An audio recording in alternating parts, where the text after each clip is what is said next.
男闇今季一番面白いドラマと思います。はい、いいやつ、絶対いいやつ。まずそもそもアクション。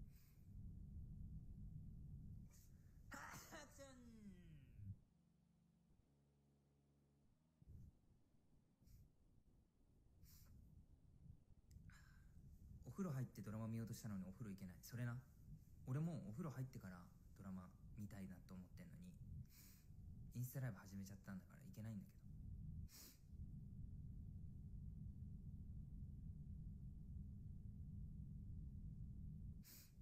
くしゃみすらイケメンって絶対イケメンじゃないでしょ。